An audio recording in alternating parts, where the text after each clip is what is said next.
والله يدعو إلى دار السلام ويهدي من يشاء إلى صراط مستقيم.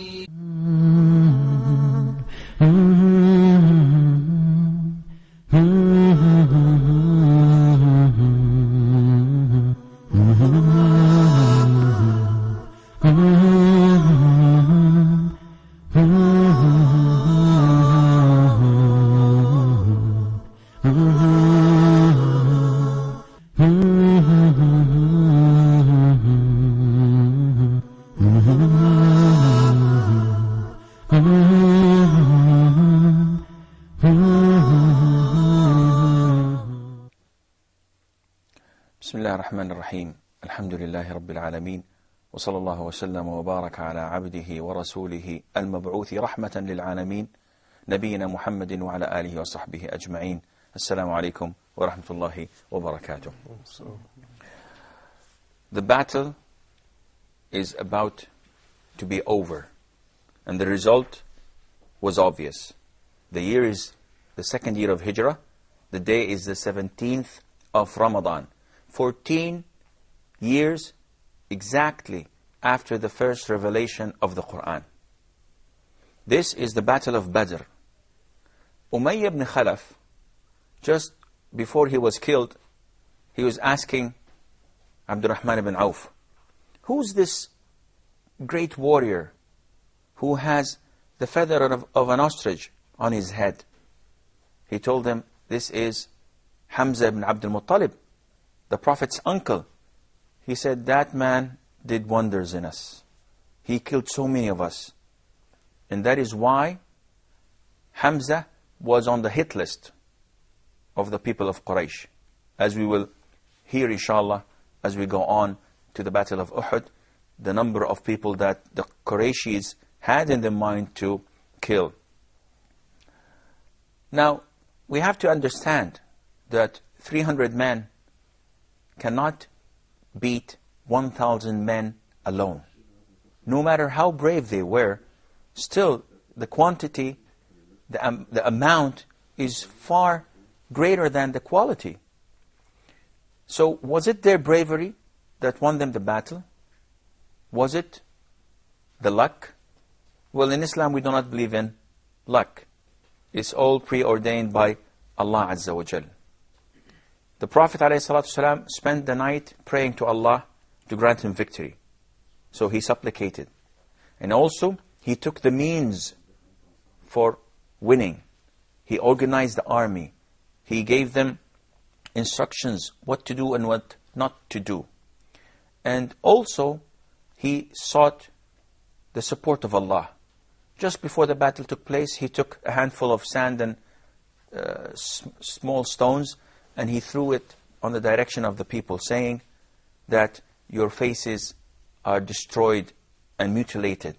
May Allah make that happen today. Just as the war was taking place, Allah Azza wa Jal sent 1,000 of His angels. Among them was the Archangel Gabriel. And they came and participated in the fight. And one would ask, this is strange. Why would angels participate? And why 1,000 of them? Wouldn't Gabriel would suffice? Him alone could have won this battle, but the battle of tens of millions of soldiers. The answer would be, it's true. But Allah Azza wa Jal wanted to show the Muslims that they were not on their own. And Allah Azza wa Jal also wanted to show the angels that He is the one who grants the victory. So their participation was symbolic, because one strike of an angel could have annihilated the whole army. Their participation was there, it was symbolic, it was to comfort the Muslims. And that is why it was reported in different hadiths that the prisoners would say, this man did not capture me, he did not arrest me, it was a different man, I don't see him here, all in white. And the man from the Ansar says to the Prophet, Prophet of Allah, I caught him, I arrested him. And the Prophet says, do not talk. It was an angel from the third heaven coming to do so. And also another story where one of the Muslims was running after one of the mushrikeen, one of the polytheists, and then he heard a sound saying, Hayzoom, go forward. And Hayzoom is the name of a horse. And he didn't see anything. Who was saying this? And he heard the whip of a lash, the sound of a whip. And then all of a sudden the man in front of him fell on his face, all in green. So someone else killed him. I heard also the angels, one of the miracles of the battle where some of the Sahabas reported that they just saw people necks just falling apart and just bodies just dropping. It's true. Yeah, this is true. This took place. And what about the casualties?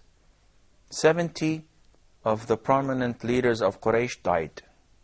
And 70 were captured and were prisoners of war. The battle was soon over. And all the arrogance that Quraysh came with was fallen into pieces. And they had to flee the battlefield in defeat and shame. And they went back to Mecca. Now it was time to deal with the current situation. The Prophet ﷺ ordered those who died from the Muslims to be buried as they were. And in Islam, a martyr, a person who dies in the battlefield, in the cause of Allah Azza wa Jal, is not washed and is not wrapped in kafan. He's wrapped in his own clothes, as he is. And we do not pray the funeral prayer on him. He's just buried as he is. But we cannot say that he is a martyr. We say that he died at the cause of Allah. And Allah Azza wa Jal alone can determine if he is a martyr or not. Because if we say someone is a martyr, is a shaheed, this means that we are granting him paradise. Yes. It's a blank check of him that he is in paradise. And this is something no one can guarantee except Allah Azza wa Jal or the Prophet ﷺ, who is ordered and instructed by Allah. What about groups that say that they are martyred for Islam and they are shaheed for Islam and these causes? Is that not? How do we justify this statement? Well, this is a common mistake. And Umar ibn al-Khattab, as reported in Sahih al-Bukhari, said, do not say martyrs. Because if you say martyrs, this means you're saying that they're in Jannah. And Allah Azza wa Jal knows alone who's in Jannah. So they just say they died in the cause of Allah. And if they're martyr or not, this is something that only Allah knows. And it's a common... Yes? It's a hope, isn't it? Hope is different than labeling. So you can say, we hope and pray that he's a martyr. But you do not say he is a martyr. And so many times we hear in the news, especially in Arabic, and they say that 3 were killed by Israeli gunfire, and they were martyred. Well, you cannot say this, because we don't know if they're martyrs or not. And that is why the Prophet ﷺ, when he was approached by one of his companions, and he said, O Prophet of Allah, a person among us dies for bravery, so that people can say he's a brave warrior. And another one dies for glory and honor. And another one dies for the loots and the money and the bounty we get from the battlefield. So which one among them is a martyr? Look, it's a very critical question. So the Prophet answers, whomever dies in the cause of Allah. Whomever dies to make the word of Allah the highest. So the previous 3 are not at the cause of Allah, so they are not martyred. And when you see people die in the battlefield, they all die the same way. But their intention is way different. And this is why it's the difference between hypocrites and Muslims are with the intention, though the acts and the actions themselves are similar.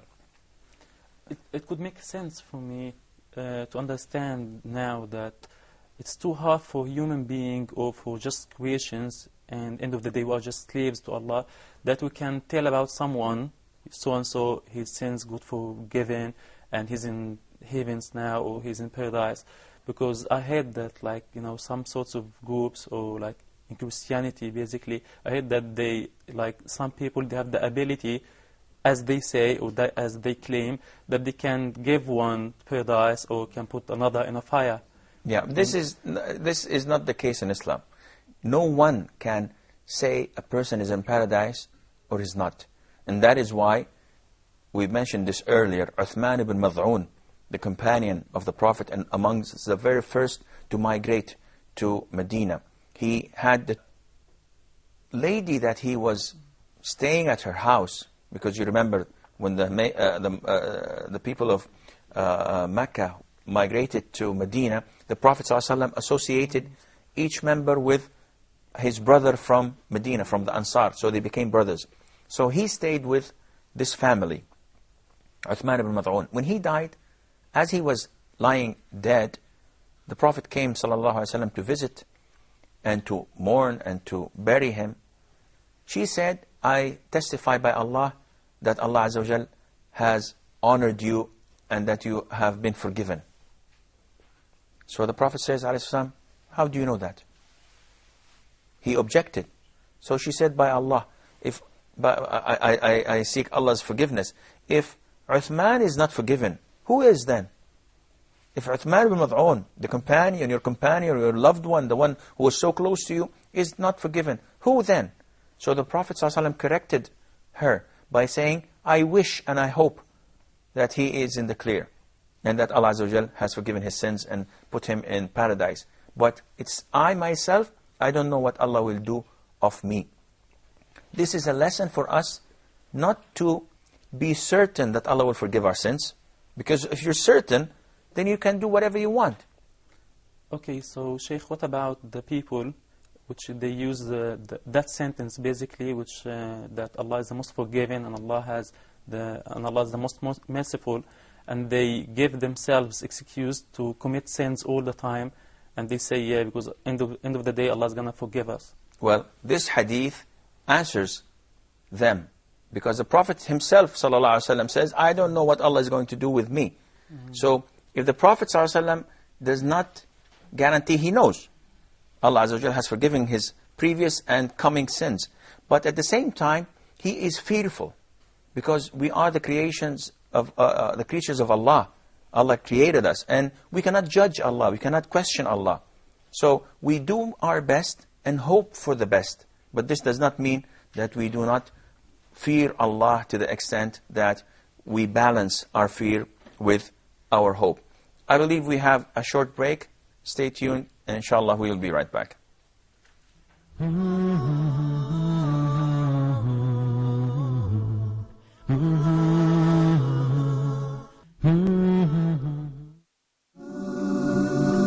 So this is an open invitation for everybody to recognize God and enjoy His blessings in this life and His mercy in this life and in the hereafter as well. Allah, Ar-Rahman, Ar-Rahim. Each name has a meaning. Each name signifies a nature of Allah the Almighty which no one shares or is compared to Allah in it.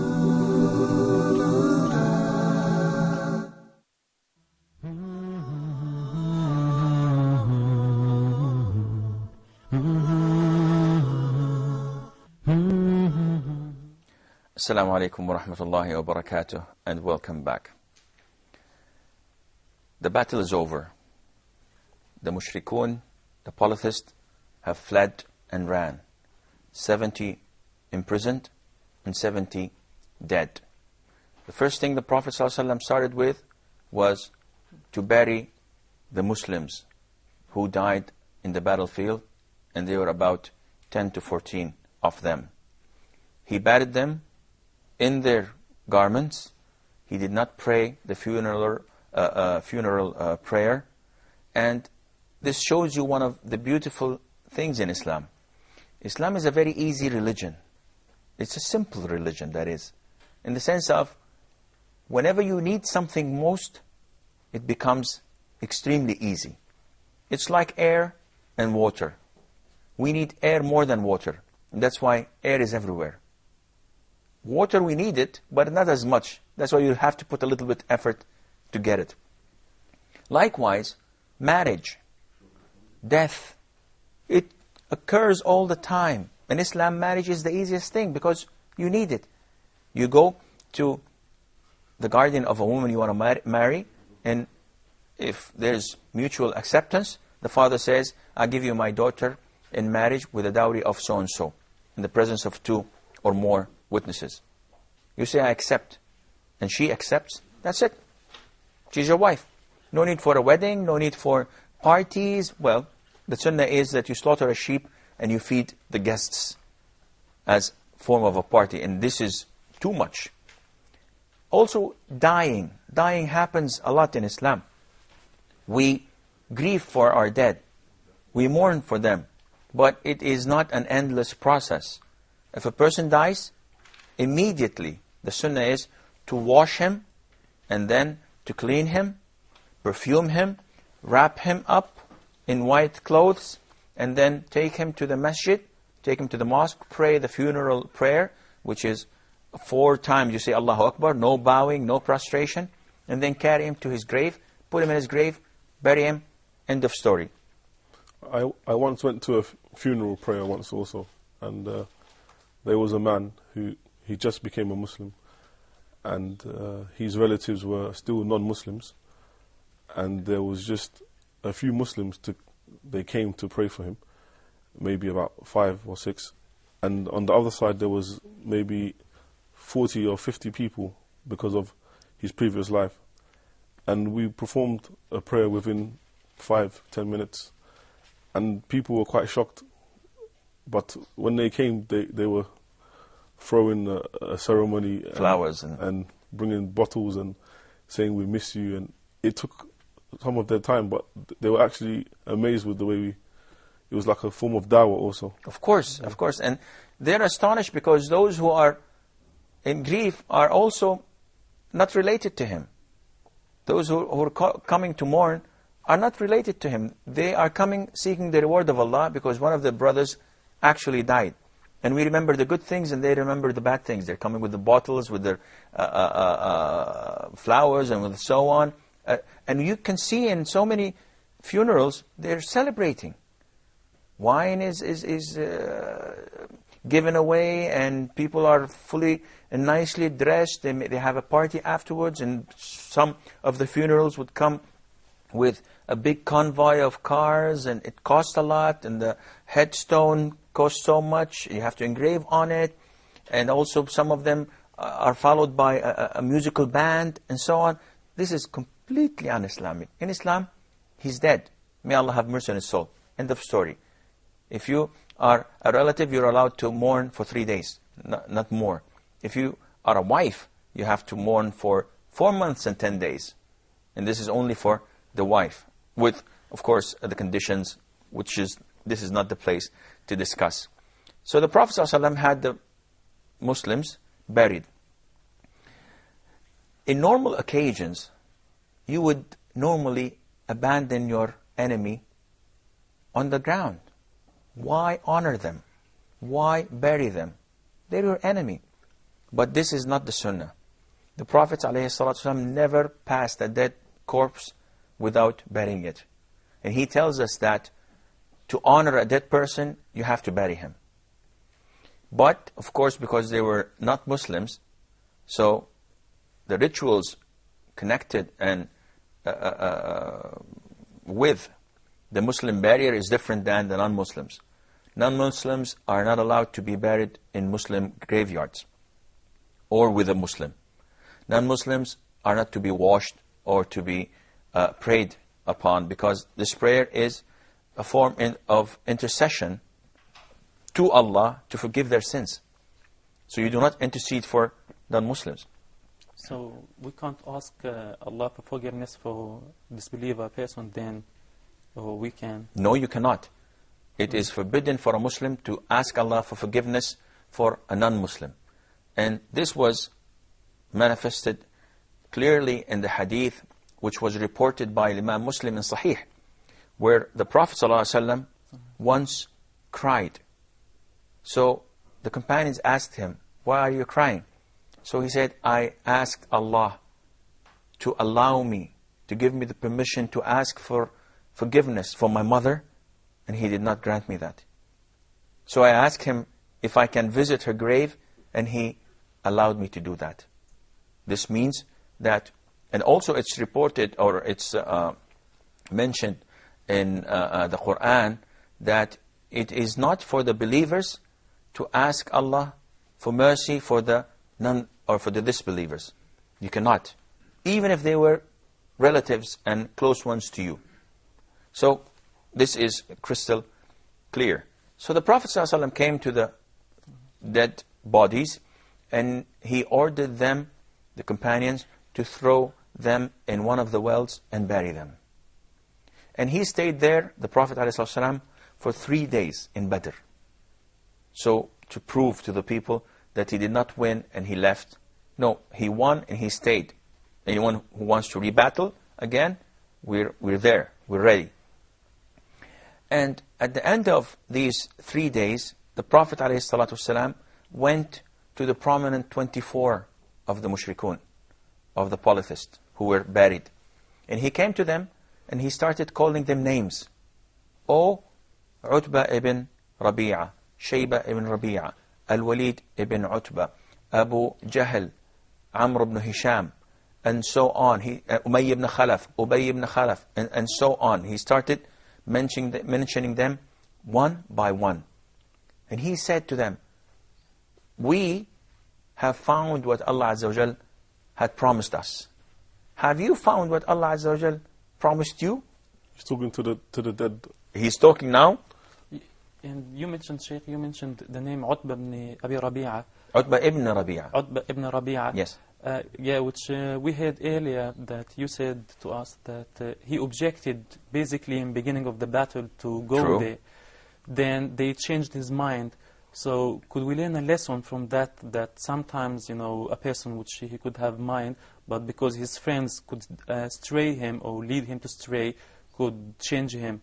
So that it's a lesson for us not to go with bad people then? Of course, bad company is bad influence.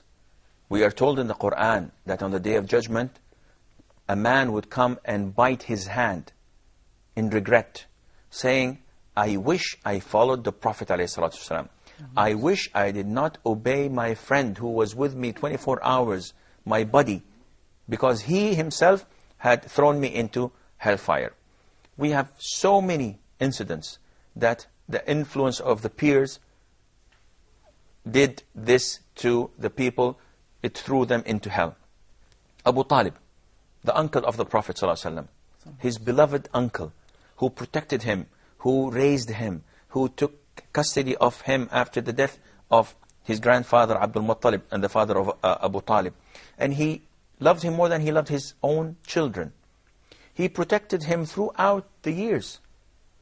The whole 10 years in Mecca, he protected him and he tried his best that no one would harm him. The Prophet ﷺ tried his best to call him into Islam. And on the bed of death, while Abu Talib was dying, the Prophet came to him and told him, oh, uncle, say a word that I would intercede at the side of Allah for you with it. Only say, La ilaha illallah.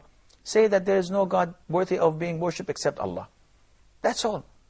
And next to him was Abu Jahl and someone else. Next to his bed. And they're saying, Abu Talib, are you going to abandon the religion of your father, Abdul Muttalib, and your ancestors? Are you going to disobey them? Are you going to go astray from their way and path? And the Prophet says, oh, uncle, just say it. Please say it. And at the end, the last thing he said before he died was that he was still on the religion of Abdul Muttalib. And he died as a non-Muslim. So, look at the influence of the peers on Abu Talib. And there are so many incidents. All of these mushriks were influenced by one way or the other. Not all of them wanted to go. But their arrogance, their readiness to accept Islam made them end in this tragic way. And this is an end that they deserve. It's what your hand did. So no one can blame, you cannot blame anyone else for that. They say, yeah, so close, but still so far. Yeah. They almost came. Oh, almost. This close. And there are so many of them came to their peers and said, by Allah, what Muhammad is saying is not of this world. No way. We know the poets. We know the ways of literature. We are the masters of the language. This Quran is not from this world. And it cannot come from an illiterate person. And with so many, well, this we know now, with so many scientific facts that were only recognized 30 or 50, 40 or maximum 50 years ago. The Prophet ﷺ, 14 centuries, came with facts. And it's not like, what's the name of the book? Astronomus or Astrodomus or whatever? Astronomist. No, the book of this guy who made prophecies and came with a book of prophecies. He told so many prophecies. Some of them came true and lots of them were false. Nostradamus. Yeah, that's the one. I always forget his name. Yeah. The Prophet ﷺ came with facts, with theories, and none of them was proven wrong. And this is a very big difference. I believe that this is all the time we have for today's program. So inshallah, until we meet next time, fi amanillah. Wassalamu alaikum wa rahmatullahi wa barakatuh.